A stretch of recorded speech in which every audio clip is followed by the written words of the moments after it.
found IPSL. They were connected to Concordia, and I was like, that's really great because I work with Concordia often with a lot of community projects. They're a cool organized college.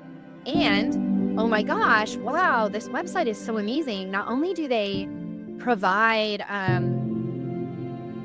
community organizing, social activism classes, 3-month class just in Guatemala, or these kinds of things. They have these one-offs where you can just use AmeriCorps money to pay for those.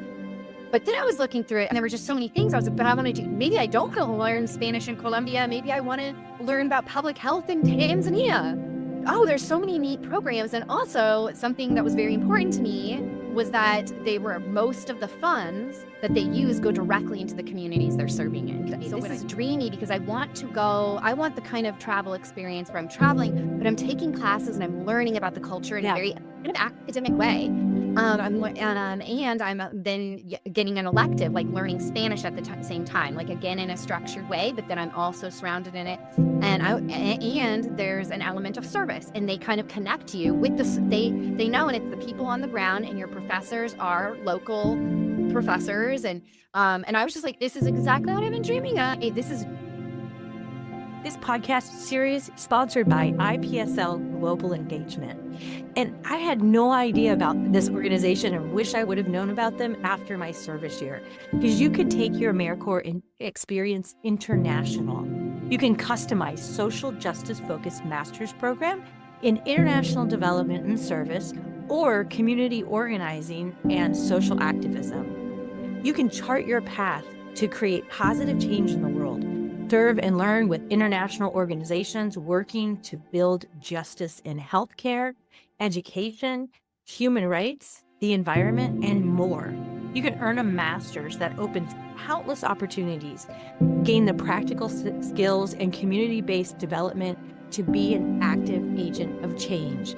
If this is something that's interesting to you and you are an AmeriCorps alum, click down in the description box below and sign up and get some more information today. Thank you, IPSL Global, for supporting the AmeriCorps Connections podcast. All right, you're going to read us something. Zandy? This is Ithaca by C.P. Cavafi, and I do not know if I'm pronouncing that correctly, so forgive me. This is it. As you set out for Ithaca, hope your road is a long one, full of adventure, full of discovery. Lastrygonians, Cyclops, angry Poseidon. Don't be afraid of them. You'll never find things like that on your way, as long as you keep your thoughts raised high, as long as a rare excitement stirs your spirit and your body. Lastrygonians, Cyclops, wild Poseidon. You won't encounter them unless you bring them along inside your soul, unless your soul sets them up in front of you. Hope your road is a long one. May there be many summer mornings when, with what pleasure, what joy, you enter harbors you're seeing for the first time.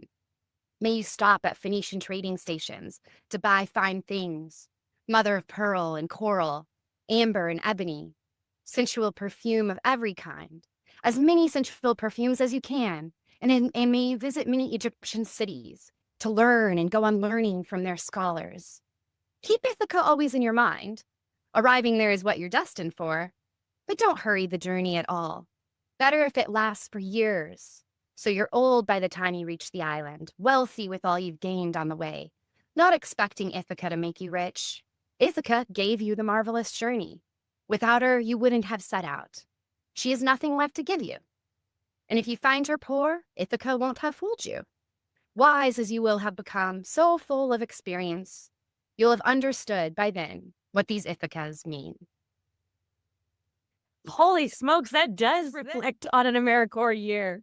Right? Oh, it's so incredible. Like, you'll set out on one thing and then it gives you all of these other gifts, like your harbors you've never seen. And then by the time you're finished or completed or achieved, or you get the education award, it's like, that's not even what it's about. I have some sort of wisdom or perspective that's now leading me a whole other way. I just love that poem, and that's what I think about when I was reflecting today on the America journey, because it's been a long time, and I started a little bit older too, but it was a long time ago when I started.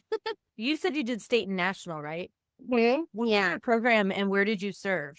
My program was called Partnerships for Student Achievement, and it was a local program out of Washington County which is right outside of Portland, outside of Multnomah, Portland, Oregon. It served different cities. It was like there was like bedroom cities of Portland, like Hillsborough, Beaverton, Aloha, Forest Grove, which was where we also, as part of our program, our cohort got to take college classes at the university in Forest Grove. But it was a program where it was about creating community partnerships for student achievement. And it was kind of like a light Teach for America, where people, and we were placed at different 20 schools that had written grants to get an AmeriCorps member.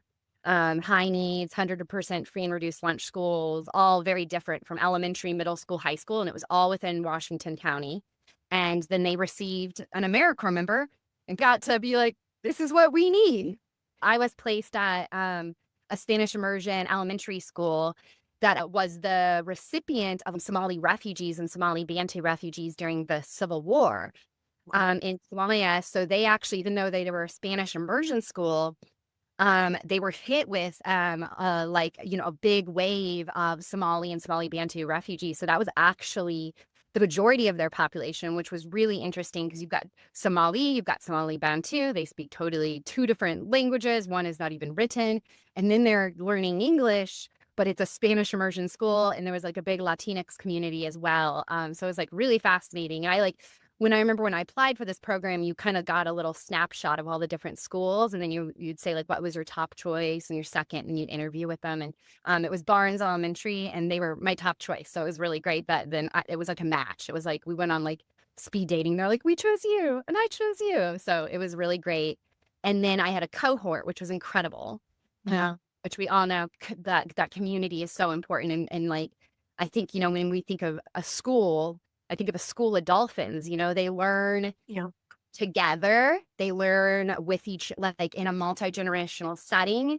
And so it was truly a schooling, because we would meet like every other week for a couple hours, our cohort. And so we got to hear what everybody else was doing and problem solve. And then our supervisor was really amazing at bringing in leaders and mentors to come and talk to us, like Theater of the Oppressed, the professor who's teaching about education, trends in education. Somebody comes in and gives us a tutorial on behavior management, stuff we needed, but also for our own development and growth. And the discussion was rich. And also I hear you, I'm going through that. Yeah. Thing. So that was the program that I did for a year. But then I did AmeriCorps again the second year in a totally different, not totally different, but a different program within Multnomah County. And what was that? What was that program? That was still state and national, and it was run under the American Red Cross.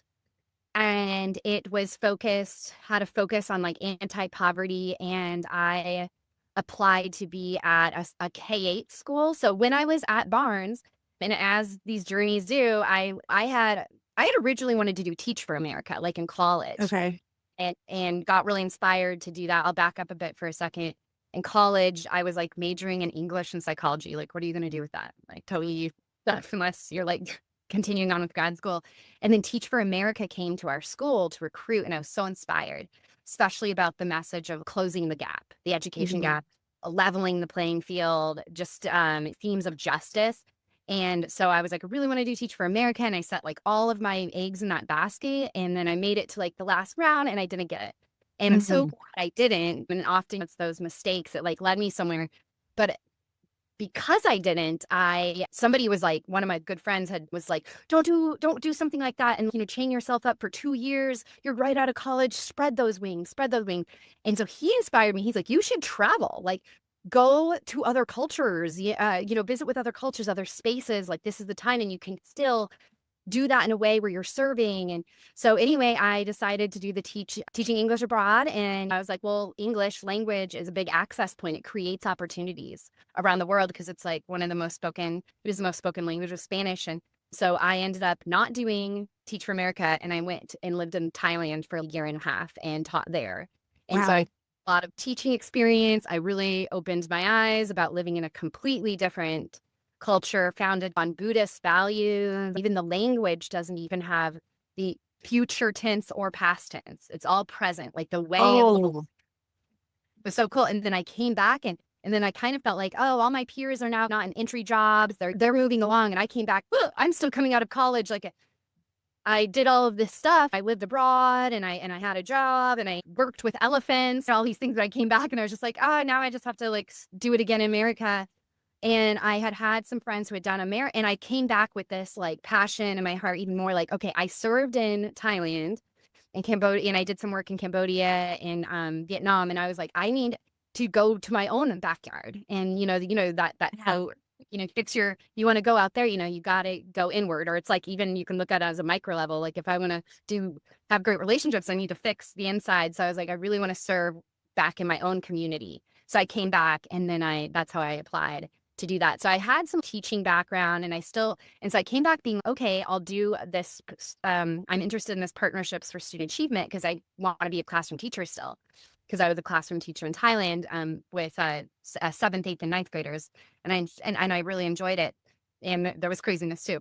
But when I was at Barnes, I realized I did not want to be a classroom teacher in a public school. Yeah. I saw systemically how hard that was and how challenging it was. But I also then got to view a whole other world, which was the extended day programming. And so they have these county funded programs in Portland, or Multnomah County, it's called SUN, Schools Uniting Neighborhoods. It's a big community school movement all over the nation. And counties normally fund it through nonprofits that are culturally responsive. If there's a big Latinx community, like maybe the Latino Network, which is a nonprofit here, will get those funds from the county and then put it into programming that is all through extended day. Maybe it's tutoring during lunch. Maybe it's dance classes before school starts, or it's a whole array of programs after school. It's the whole summer program. And it's community. It's the whole idea, the movement is to turn schools into community hubs, which I really love because these are public buildings and I'm all about the commons. So it was like tiered. It was like, yes, we're going to provide lots of learning opportunities for the children, but it's the village that is important for a children's growth, like for a child's success. It's the village. So we'll have a parent university, ways for parents to connect and have power in their children's decision making. And not the PTA, the normal folks maybe who feel like they don't have certain feelings about walking into an institution or a school. Really create opportunities for true voice and decision making for parents and for community members. So that was part of SUN, creating programming like that. And then also basic needs. So creating a whole resource hub within the school for DV, for food pantries, clothing swaps, getting connected with rental assistance, all that. So I didn't even know those existed. And running the community garden often is under that. And so where I was at Barnes, they had it was called Cafe. No, it was called Shine, because they were building it off of SUN. So SUN actually stands for something, schools, neighborhoods, and Shine was just like, oh, we're going to do what they're doing in multiple. And so part of my service at Barnes was like, I was there the whole day. I was like pushing in and out with math tutoring and like helping out with kindergarten classes and did a lot of stuff during the school day. But then after school, 2 days a week, I taught for Shine. I taught, and depending on the term, it was like puppetry or theater or brain games. I did tennis once. There was an injury in that. We're doing in the gym. But they offered like all kinds of different, I was like, this is amazing. And this is where I'm seeing a lot of the kids that I see during the school day, like experiencing it. The ratios were smaller. It was a younger group of adults with them that were closer to their age. And it was like, I was learning too at the same time when we were doing our cohort stuff, like the importance of adult assets in children's lives. And it was just like, oh, this is another way where we can do that. And so that's where I learned about like Shine. But then the other 2 days a week while I was at Barnes, I started just going to there was a main apartment complex where all of the Somali and Somali Bantu families lived. And a lot of like my mission there when they got me on there, like, we really want you to work with this community. And they had a community room. And this is where all of them were living in one apartment complex. And so I started this, I think the person before me, there was like a homework club there. And so I just went in and like built on it, because a lot of the refugee kids grew up in refugee camps, didn't really have like a way of like, just like they weren't normalized to like, oh, how to be in a classroom, or, it's just like, I'm going to pick up those scissors. I feel threatened. There was a lot of interesting stuff. And like Yeah. in learning like math concepts that are like totally foreign when you look at the world in a different cosmology with numbers, and even language when it's not a written thing. There were so many fascinating aspects to that, and their parents couldn't help them with homework because they didn't know any of this stuff. So we set up a homework club, and also we brought it to them. We weren't going to be like, oh, you have to stay at the school and do this homework club. Like, we're going to make this as accessible as possible. So I rented out the community room twice a week. I almost did it 3 times a week. I loved homework club, and I was there for 3 hours, and it was cool because this was an element where I got to learn how to build a program, and did at all of the local high schools and like senior citizens for volunteers can you help? Because I was learning about 1-to-1 ratios, 1-to-2 ratios, really powerful for tutoring and homework. And I really wanted to build that. And so for 2 days a week, I did that. And for 2 days a week, I did the Shine classes. And I learned the power and the joy in the extended day programming, and how much more that's like an access point for community. And it raises the children. So that led me to apply for AmeriCorps again for Sun Schools in Portland, because I was living in Portland. And so I was like, I want to do that. So it's the Sun School program, and one of the Sun Schools needed an AmeriCorps, like a program coordinator, like an assistant to the director. So I did that for a K-8 school, and that was just like really learning more programming, how to run this. And then my supervisor, actually, she was pregnant and had to leave for the last 3 months. So I really had to step into a director role. Wow. And I learned so many programmatic things, and not totally, I didn't do the payroll or the budget, because that I think would have been against AmeriCorps rules, but in terms of like training and managing, and I was working with a big gap, like kinders and pre-kinders to 8th graders. No. Yeah. And that was an area where it was a school in a neighborhood that was in the midst of gentrification. And wow. So a lot of culturally responsive programming, like the Black Parents Initiative, Courageous Conversations. And a lot of our older kids were Black, and a lot of our upcoming kids, white, and also not free and reduced lunch. There was this very interesting story be told about the neighborhood. And it led to very important conversations on how we run programming and talk about equity and how it's different than equality, and having conversations where we isolate race and we talk about that. There was a lot of training in that, and that was really beautiful to open my eyes to privilege, especially racial privilege. And in AmeriCorps in general, I think we learn about living in situational poverty. And we often are in communities where generational poverty is going on, or we're experiencing both. And I think that just built on my view of it working at the Sun School, the Sun School program. And then that ended up leading into a job. And then I was a Sun School manager at a different school for 5 or 6 years. So it gave me the path. I was working in Sun for a really long time.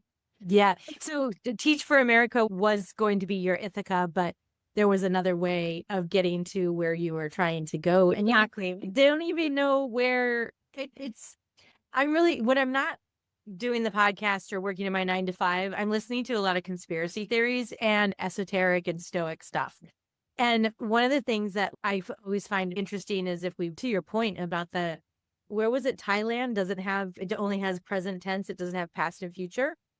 I can't come up with I love your word magic. Your visualization of things is really fun to listen to. I'm not as eloquent as that, but I always say when I've done something in my past that sets my future self up for success, I'm always like, I'm so glad that my past self thought about my future self.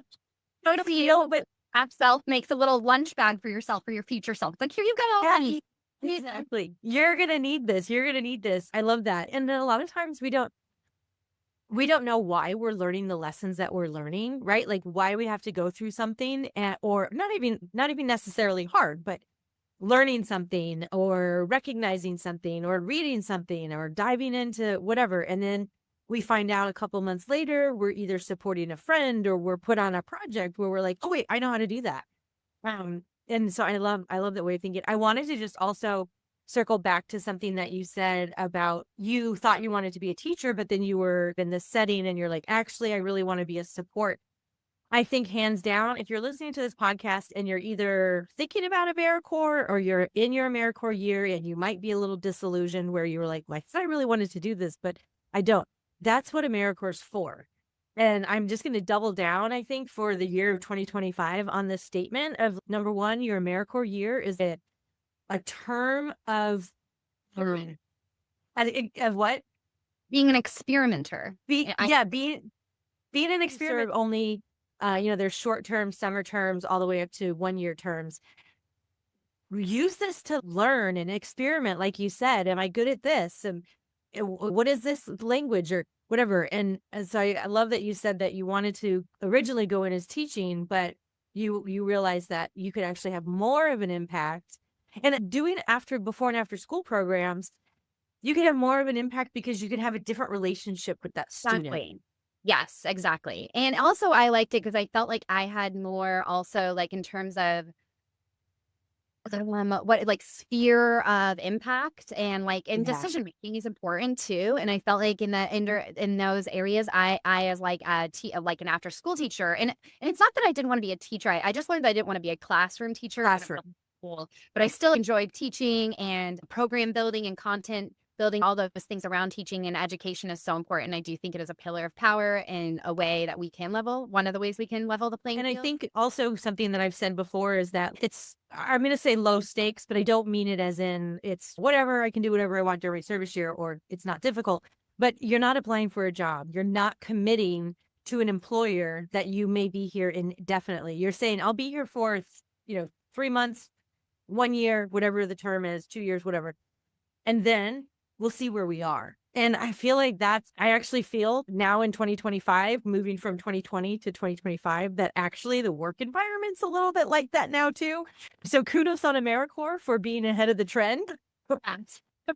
Because I do think shifting from talking about national service to actually talking about employment, I think we do have to be realistic about like when we're all on our best behavior, when you're being interviewed or you're interviewing, we're all like, these are the best parts of our organization and this is the best part of me. And then when you get into it, you're like, yeah, this isn't a great fit, or this isn't what I want to do or how I want to utilize my time. So you're a guest from the IPSL Global Engagement Association or organization. And so I do want to round out your service year for sure. But this is an organization that they reached out to me at the end of 2024. We're doing this special series where we're highlighting members, AmeriCorps alum, who have leveraged their education award through IPSL to have these really customized 16-month or shorter stints in focusing on social justice master's programs. I was so sad.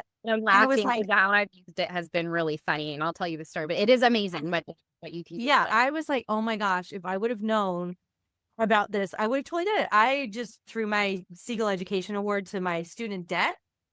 If I would have known that IPSL Global existed when I finished my service year, I would have jumped on that so quickly. I didn't get hired by the site, but because Sun School Programs is such a big network, so I was at school, and it was a K-8 school, and so it's like confusing, like all of the Sun School programs. There's probably like 80 Sun Schools within Multnomah County, and then they are run through different nonprofits.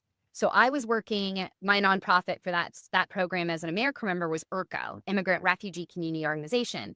And at the time, they had 7, I think, Sun Schools that they were running and providing programming for. And one of their other schools ended up hiring at the end of summer. And it was known to be one of the more intense schools. It was like 1 year term Sun School managers. Like the directors just kept, it was like 1 year, 1 year went 1 year. And I heard about it and I was like, wow, that is really intense. And I saw everything a director did. And I was like 20, I don't know, like 5 or something. I didn't really, I felt like too young. Like I hadn't seen, and most of the people who had that position had masters in social work. It was like an MSW job. So it was a big reach job. But my supervisor, who had come back from being pregnant and stuff, she was like, you should apply for this, Zandy. You should apply for this. I will give you a reference. And it was through IRCO. So I was hired by the same organization, but a totally different site, totally different population of children. It was it was a Spanish immersion, like the one in Barnes, but Sabin was not Spanish immersion where I had just done Sun. And it was a bunch, the community was almost like fully Latinx and very like, it was like 2-to-1 Spanish immersion classes. So I really, it was deeply, deeply enriched in with Latinx culture and totally different needs. And it was a K-5. And then I ended up staying there for 5 years. But yeah, 5 years. And then that is right around when I found IPSL and was like, it's about time I used. Yes. So that kind of finished up in a space where I like needed to leave because it was, it was something that I wish I would have learned more about in AmeriCorps. And I feel like we didn't focus on it, especially that first year. I was like, if they could have taught us some skills, I really wish we would have learned a lot more about protection around burnout. And compassion fatigue. I didn't even know those existed. So I was like, I just want to use this money. Honestly, I just want to travel. I think travel is so enriching. It feeds my mind. It feeds my spirit. It feeds my soul, like traveling in a way where I can do service, like what I did in Thailand. I want to do long term. And I was like, how can I use my AmeriCorps money to do that, basically? Hey, sorry to interrupt this interview, but I wanted to shoot you over to some of the IPSL experts so you can get a better understanding about the program. We'll be right back with this interview, but take a listen. It might be something you're interested if you're an AmeriCorps alum or if you're interested in serving in AmeriCorps. IPSL used to stand for the International Partnership for Service Learning. We are a founding organization in the service learning movement. Because service is at our core, that's a natural fit for AmeriCorps and AmeriCorps alums. And specifically, I was like, I want to be learning a skill, like an important skill. And I was so like, when I was at that job, there was like a lot of trauma and secondary trauma. And so I associated Spanish with trauma. So I never learned in a fully Spanish, and all of my coworkers, all of the kids were bilingual. I never really needed to. I often specifically would hire an AmeriCorps member who was bilingual, who would help with translating. And it was like, I was like resistant to learning. It was super weird. And so I didn't learn Spanish. And I was like, I really want to learn Spanish. And I want to come back to my community. I want to be able to like connect deeper with the parents that I've been connecting with through translations and nonverbal communication. And so all I did is I typed like, learn Spanish, AmeriCorps travel. AmeriCorps is like the APSL Award, like just Googled it. Yeah. And I was like, and that's where I was like, I just had something opened up. And I was like, man, I really want to be in another college. I've been in America now for a long time and I need to, and I look at it as bumblebeeing, like pollinating, where I'll go abroad and then I'll come back and bring what I've learned here. Some people are trees and root, and that's important. We need the tree to stay in the community for a really long time. And I just feel like a bumblebee, like I need to also go to other, even if it's flowers in my city. Yeah. And then bring it back and be like, oh, this is an interesting way they do it here. I just think it's mind altering and consciousness expanding. And it's also benefits individually, like probably more than and also want to be conscious of like tourism and traveling. And there's a lot of harm in that. But anyway, so I wanted to do that. But I was looking for that, I couldn't find anything. And then I Googled, learning Spanish. How can I use my AmeriCorps award to learn Spanish in a different country? Like, that's all I wanted to do. I wanted to travel and I wanted to be learning something.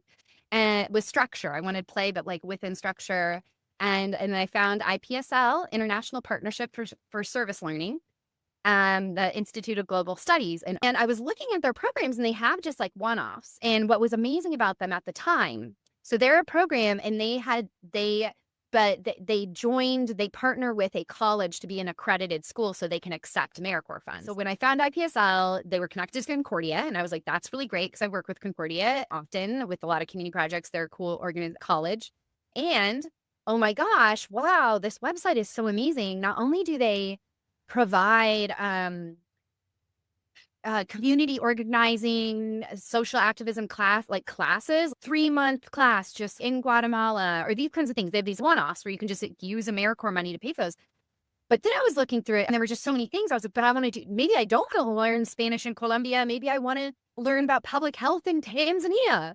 Oh, there's so many neat programs. And also something that was very important to me was that most of the funds that they use go directly into the communities they're serving. It's like, what kind of program is this? Is this like some higher ed that's going to take all the overhead and then be in there and be like white savior complex stuff? And who's making the decisions? I want to know who's making the decisions here and like, where are those resources going? And that's really, really important to me. And that was rad. So I liked that.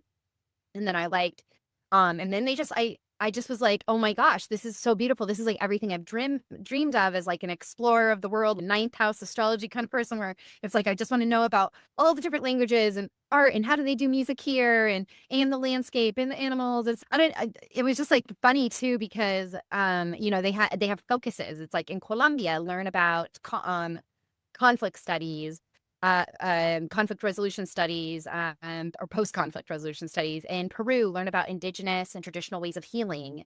In Greece, learn about immigrant refugee policy. And it was funny because I was like, I don't know. I mean, I want to do that all. I want to do that all. I've forgotten about even wanting to learn Spanish, but probably like that would be a really useful skill. Let's not do the whole like major in English and literature. Like, Yeah. I'm gonna put money in, like, let's come out with an actual practical skill. But when I was looking at it, they were like, hey, we love AmeriCorps members. So we match what you have, which I was like, oh my gosh. Wow. They had 2 AmeriCorps awards. So that's almost $14,000. So I had 11,000. No, it would have been like 22. So then I was like, they double it. And if I were to just use one of those, I could have done one of those programs. And I was like, oh my goodness, if I just get a little loan, which I've never done in my life. So maybe this is like a learning opportunity also to build like empathy for others and understand what A big girl opportunity. Everything's like a learning and compassion and becoming more connected to humanity. And I was like, oh my gosh, I could do a full master's program. So not only would I get to, and it wasn't really that I wanted the master's, it was that I wanted to do a curated, take away all that, like, I do a lot of planning, but before this, I did a lot of traveling and backpacking, and like even when I was working on summers, I'd go to Cuba or Costa Rica and stuff. And there's a lot of work, and you spend a lot of time in the place trying to. And this is pre-smartphones in a way, so I kind of was like, this is dreamy because I want the kind of travel experience where I'm traveling, but I'm taking classes and I'm learning about the culture in a very kind of academic way. I'm then getting an elective, like learning Spanish at the same time, like again in a structured way, but then I'm also surrounded in it. And there's an element of service, and they kind of connect you with this. They know, and it's the people on the ground, and your professors are local professors. And I was just like, this is exactly what I've been dreaming of. The best part for me, I think, is that this program is so unique. I really think of it as learning outside the walls of the 4 walls of a classroom, because you're learning in community, not only from professors, but also from scholar practitioners, the people that are actually doing the work in the field. These are folks that are learning in communities abroad. How are they supported? How does the program support these folks that are serving? Yeah, that's really important for us. We know from personal and also just from anecdotal experience that graduate programs can be quite isolating. You need support in order to maximize the benefit of your grad program. We know it's an investment. We know not only an investment of funds, but also time and energy. And so we want you to get the most out of it. We create this program to be small cohorts. And there's multiple points of advising from multiple people. You can choose your own advisors from people that you meet in community, and also through our staff and our professors. And I'm like, I think, why not? Because also, on the side, I can get a master's. But that didn't really matter. That wasn't my driving force at all. It was just like, I to explore the world. I want to build skills. I want to serve. I want to just get out of this, because I was in a pretty like dark, deep, like I had lost whatever got me into service sort of place after towards the end of those regular days. That was the school. And so anyway, I applied and I met with them, and they were amazing. And so I did it, and I was lucky because this was pre-COVID, where like a lot of things have changed since then. And I was the last cohort, and it was really great. I also love a cohort. And so that I love being a good cohort. I love being in a cohort. I love having, it's like being in a litter or a school dolphin or being in a public litter. You have that horizontal way of learning and reflecting, and it's really important emotionally, especially because IPSL is interesting, and you choose, and there's something cool about that, because you really are the guide of your education. You're like, I want to learn about clowning, and I want to learn about it and and they'll, okay, let's work on making this happen. And somebody else might be, my focus is I want to spend 2 semesters in China because I'm already going in. No, I've been writing and thinking about ESL or whatever. So there's different people who enter. Some people enter and they're like, I know what I want to do. I want to focus very specifically on the policy around immigration. And that is what I want to study. And then there's like people like me, like, I don't even know what I want to do. So can I like dabble in it all?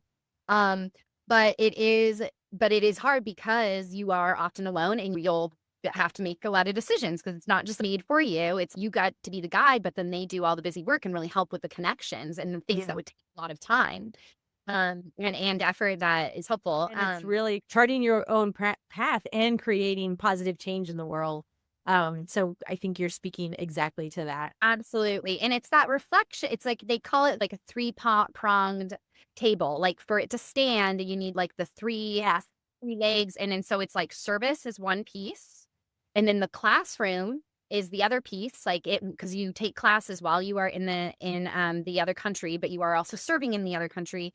And then the third piece is reflection. So then you're working with someone back home or another professor there where there is space for reflection or with your cohort. And because you can have an experience with service, but it is so much more rich if you are understanding the culture and community and country and all the things that surround that. What's the root of it? The old proverb of who's throwing the babies down the river sort of thing. If you're doing this and you're picking out the babies, but you start to also understand taking the classes, like, oh, how this started happening. And that's why these children are falling in the river. Maybe that sounds weird for the podcast, but I'm sure a lot of people know. No, we actually, in the very first interview of 2024, I interviewed Amanda McSwine. And we actually worked together. So I read a book called Upstream by Dan Heath. And he talks about that concept. And she says in the podcast, go back, I just posted a compilation for 2024. She goes, it's what you said, Nikki. You brought up the concept about like, why are people falling in the river? Like, we need to go upstream and figure out what's going on. Like I was going to say, and I've been asking everyone that I've been interviewing on this special sponsorship series I think you're speaking to it, where suddenly you're seeing things through a different lens and you realize you're seeing things through a different lens. And I honestly think the whole world in 2020 going into 2021 started to like, if I take these glasses off, you're actually blurry, right? So we started to see things through a really different lens. And I think that's what you're speaking to with this experience, is that it's so well-rounded and it's so curated. And I think Thomas and Ariane really put that personal like support in there where, okay, well, let's, like you said, I want to learn clowning in Colombia or whatever. Like, how can I be a clown, learn Spanish and deliver whatever? And they're like, we'll figure it out. But you're doing it with locals, right? It's not like American. The expert. These are the experts. And yes. You're building reciprocity in that because these are folks who want to be in cultural exchange. Often you get to live with a family during this program. Cool. In a lot of situations, I was just talking with my mom in Colombia the other day, just texting, Happy New Year. And so there's something really, it's a really important, I think, because like the classes that you take make your service richer and you can be better at your service. Mm-hmm. The service really feed the classes because when you're having discussion, you and your cohort, if you're in there with a couple of people, it's like, well, yeah, actually, I saw an example of that today, or this. Wow. Those feed, but then that reflection piece is so important because you can have an experience, but if you don't integrate it, it just sits on a shelf like its own thing. It's like, how do I take that and process it and bring it back to my own life because this is a year-long thing. And then maybe I'll stay in Guatemala forever. I kind of wanted to at one point, but maybe I'll go back. How will I bring this into other ways where it's not just, oh, this is a memory set aside. So I really like that there is they value reflection and the interconnection of service and learning. And it's a respect too. I mean, nothing's perfect, but I think they put a lot of effort into, like, we did a 2-week residency. So when I joined, and it was in Portland, lucky me, I was the only Portlander, and there were 3 other people in my cohort who came, like, I think 2 of them came from like Pennsylvania and maybe Virginia. And we all had different things we were doing. And we had an intensive 2-week residency course. And the first things we learned were like how not to be really problematic. And we learned, like, there's an article that they shared, it's waiting for tea. And it's just like ways of being in other cultures and not causing harm, and looking at the ways in which like so much of service learning can be really a duplicate of colonizing, extracting data, extracting experiences, taking information, making decisions based off of that, duplicating really problematic global South, global North relationships. Not we're going to countries in which a lot of their problems are systemically caused by a country that we are coming from. And so really they did, I think, a really good job of putting that in perspective, because it's so easy to to blindly be a tourist or be a traveler. And it's like the visitor has big eyes but sees nothing sort of thing. And so I really appreciated that. I think they put a big emphasis on, taking our egos away from this, and like, this is what will benefit, but you are not the expert in this. And like, just a lot of good learning about being culturally responsive and anti-oppressive. And so they did that. And we had a full week course in just learning the history. What is service learning? And what is the history of international service, and how to be a civic engaged person? So it was like intense. We were all together, we're doing these activities, and we got to exercise writing a research paper, which was something I hadn't done since college. And so I was really needing to practice that. And so we got to do that in the residency. And then we had a whole research residency that was an intensive. So we learned the elements of research. And that was it was fast and intensive, but it was needed, because some of us went in there like me, I haven't done that in a long time. And I think my worst experience going through the program was writing the research paper at the end. It was before ChatGPT. Yes, exactly. And my third semester was in Guatemala in the jungle. I was trying to always find internet, a bat would be flying at my head. And I'm trying, I barely ever had internet. It was really, really cool. And also excruciating, because I really did not want to be doing that while I was in the jungle in Guatemala. And it was it really served my writing and the research I was doing, because I could think about different community aspects, because I was designing a program. We had different options for our final project. But that was the bane, what was it? The bane for me was that I was never in it for that degree. But at the same time, I really enjoyed being in classes and doing those things, and they enriched my time there. So we did our residence course, and then we all went our separate ways. I went to Colombia because again, my focus was Spanish, and they had 2 countries at the time where you could take Spanish classes, among other classes.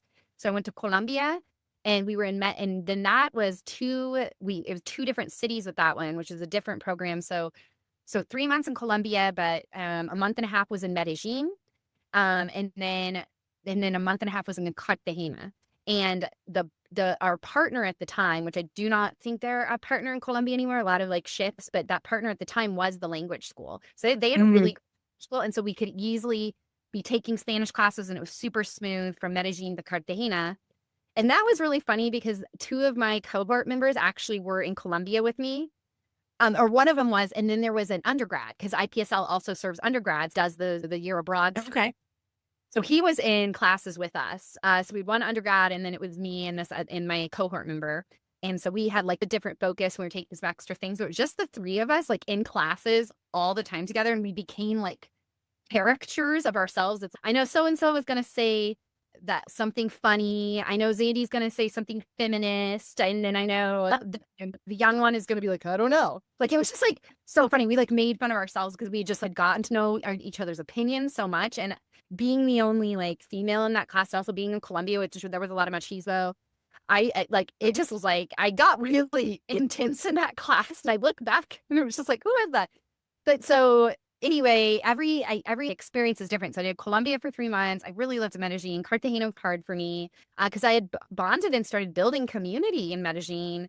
And I was going to language exchanges, going to shows, the art community. And then right when it takes about a couple weeks, and right when I was building that, it was time to head to Cartagena. We did have really cool classes. We took I remember the professor there, we took a community organizing and social activism class, which was amazing. I want to hit him up for his slideshows. He taught us about education. He was a really dynamic professor, such amazing talent. But Cartagena, and it was beautiful and swimming and everything, but it was also just, I remember it was a little challenging. personally because I just felt a little bit like solo. But then we had a little break for winter, went home. So I got to go like home and see friends and family. And then I went to Peru, the other Spanish speaking country. And that was like totally different. I was in a huge city in Cusco, staying with a family, and then there was a little girl there. So I stayed in her bedroom and she stayed with her parents. And I was like now building my Spanish. Like I had been in Colombia for 3 months. I've been living. And so she would always watch Disney movies. It was the perfect way to learn Spanish. Sure. Yay. And so we were watching a lot of stuff like that. And so searching for Nemo and whatever.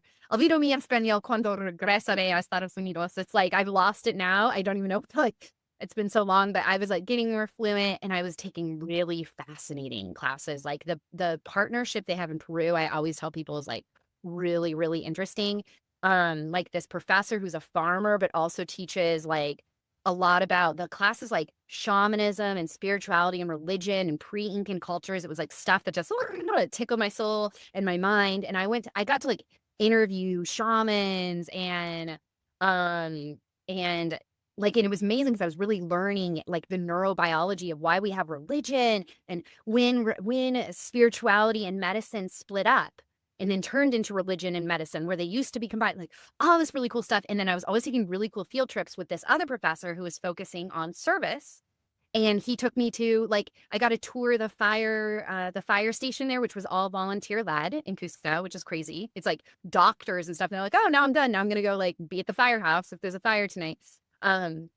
Like dog sanctuaries, like all kinds of things. And that teacher also was very thorough and incredible at teaching me all kinds of different cultures in Peru and languages. And so he was teaching like the modern, and community organizing and how they do it there and activism. And so those two professors, and then I had a really rad Spanish professor, and this is all solo. I was alone in Peru, totally. So but I ended up making friends and found there was an alum there who ended up marrying a guy and living there and living in Sacred Valley. So I got connected with her and then helped out with an organization she was starting there, doing permaculture at a elementary school. And I ended up doing Wachuma San Pedro with one of the shamans. He invited me to do it with him and his children and his grandma. Very, very special, which was wild. And it was interesting because I had been to Peru months before in Iquitos, and I had done a whole month-long ayahuasca ceremony there, just in the jungle, fasting, doing ayahuasca. So I was connected with plant medicine. I was really interested in that. I had done that probably 6 months before. That was part of me okay, I left the job. Who am I, sort of thing. But anyway, so it was interesting though to work with a different medicine and do it in a way where he was speaking. There was the lead shaman who was speaking Cachiquel. Okay. Quechua. So I'm confusing it with the Guatemalan language, Mayan language. Quechua, which is an Incan language. He was the main shaman was speaking that, and then that was being translated into Spanish to me. And so it was very interesting. And when my brain was on this really strong psychedelic, the San Pedro, and it was beautiful to be with this family doing it. It was just such a wild experience, but that was the kind of experience I met him. That wasn't part of the programming, but I made that relationship. Right. I interviewed him, and he's and he invited me, and it was oh, sometimes you just got to accept the invitation. Mm-hmm. A great way to end my time in Peru. And I think and by the way, the Peru program, I ended up going to watch Machu Picchu 3 times. Oh my gosh. That would all I went one time, the program paid for a really cool tour. Because the supervisor of the program there, he ran a tour. They did these things and ran tours and stuff. So that was great. They set up things that would take me a long time or things I wouldn't know, or helped me plan things in Peru. And I would have dinner with their family, even though I lived with my own family. So they helped with connections, but then they did that. Got to go to Machu Picchu as it was a part of my schooling. And then I had a friend visit who was a teacher I taught with in Thailand. We are big travel buddies. We went to the Great Wall of China together. We hadn't seen each other in a decade. He came out, and then he was I want to go to Machu Picchu. I was I've already been, but I'll go get it. So he paid for me to go. And then when my dad came out, I went to Machu Picchu. So, but I saw other amazing, incredible ruins just around the Cusco. But we did this is what I'm doing for my schooling, getting a master's. And then right when I was in Peru, I was set up, by the way, my Ithaca for the program was Tanzania. That was like, I really want to go to Africa. I want to go to Zanzibar. And so I was like, that's what made me do the graduate program. I was like, I could do these Spanish programs, but I was like, if I get a loan, I could just do the whole master's program and I could go to Africa and like work with giraffes or I don't know that. But right in the middle of Peru, they were like, hey, we have bad news. The Tanzanian program is going to be canceled next term. So are you open to being a guinea pig for our first ever program in Guatemala? We've been building this partnership. And it seems like you really like Central and South America and you're building your Spanish. And do you want to? They know I'm a big permaculture nerd, and which like it's like a philosophy that really like impacts a lot of the way I see the world, and how in service especially is like just enforce that.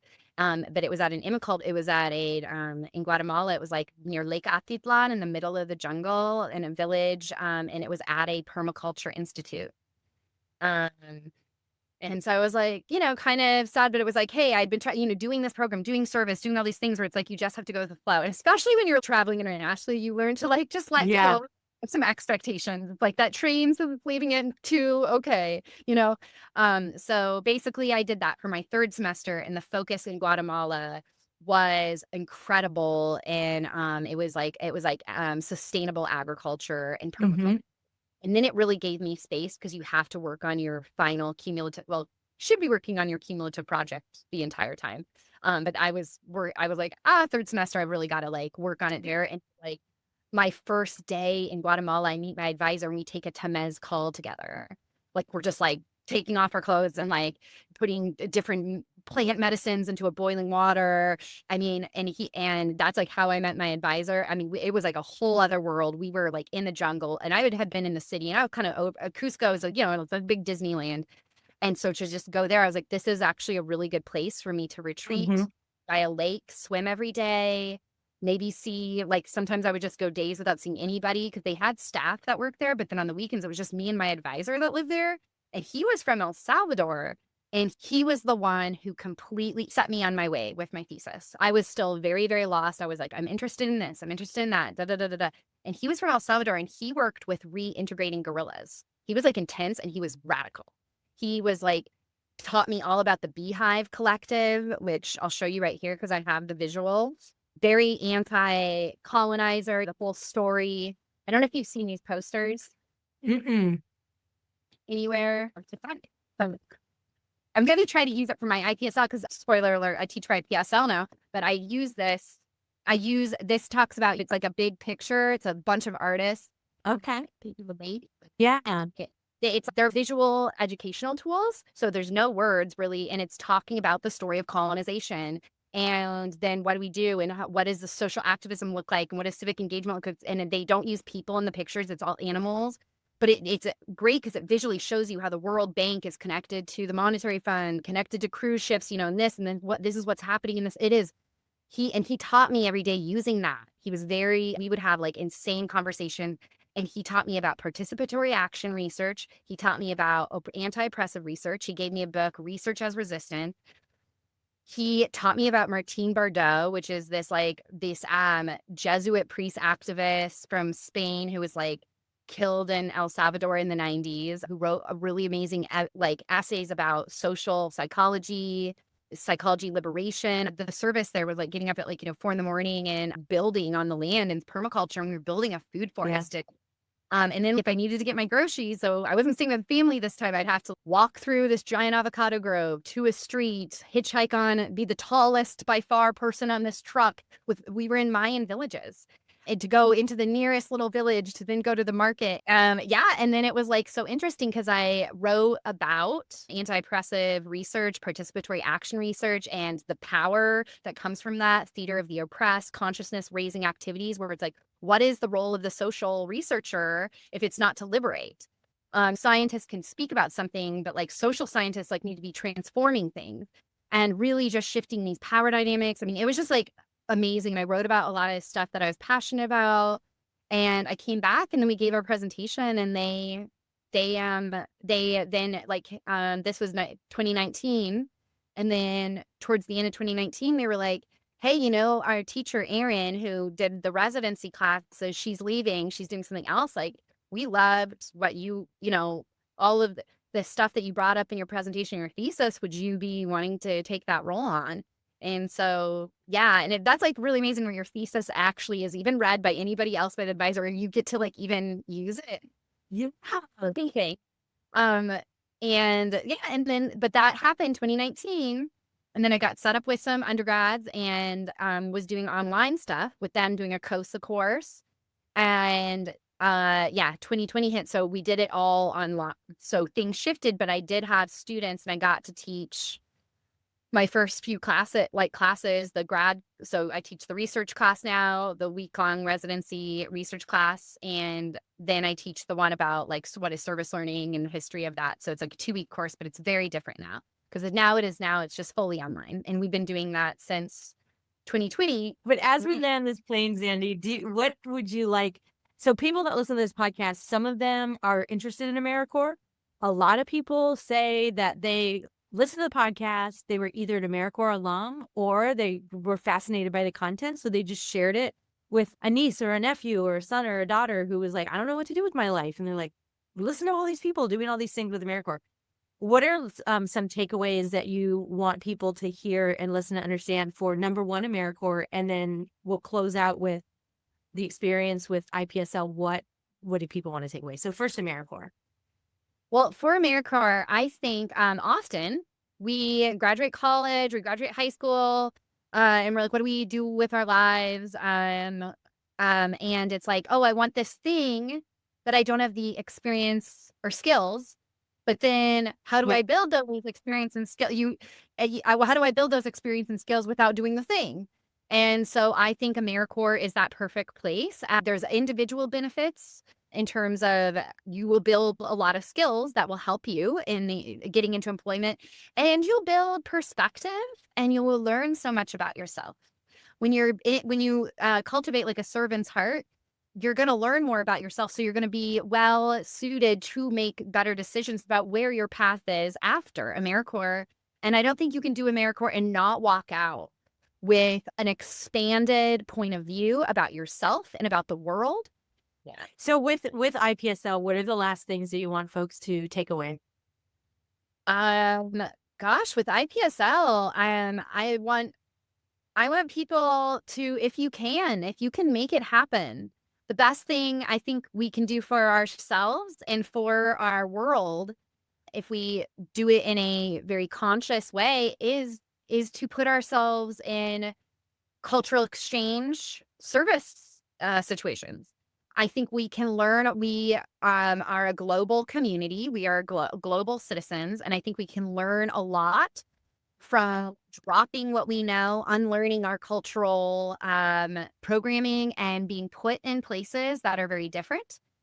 And so if you have the ability to do this program for a year, for 6 months, I mean, it's just exponential in what you will get out of it and what others will get out of it. And you don't even know. You really can't even imagine, because it is like the Ithaca, really what's going to happen if you just go into that. But highly recommend, 10 out of 10.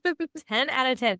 Well, thank you so much. I think that is a perfect way to end. I couldn't say more about IPSL, and I'm learning so much. And thank you so much for being a guest on the podcast. And thank you all for listening, subscribing, sharing, commenting at all. It's really kind of a one-woman show here. I've got a little marketing team on the back end that helps promote the podcast, but this is I like to say it's my 5 to 11 and Saturday and Sunday gig. So thank you so much for listening to the AmeriCorps Connections podcast. And we'll be back with another special series with the IPSL Global Engagement Program. Take care, everybody.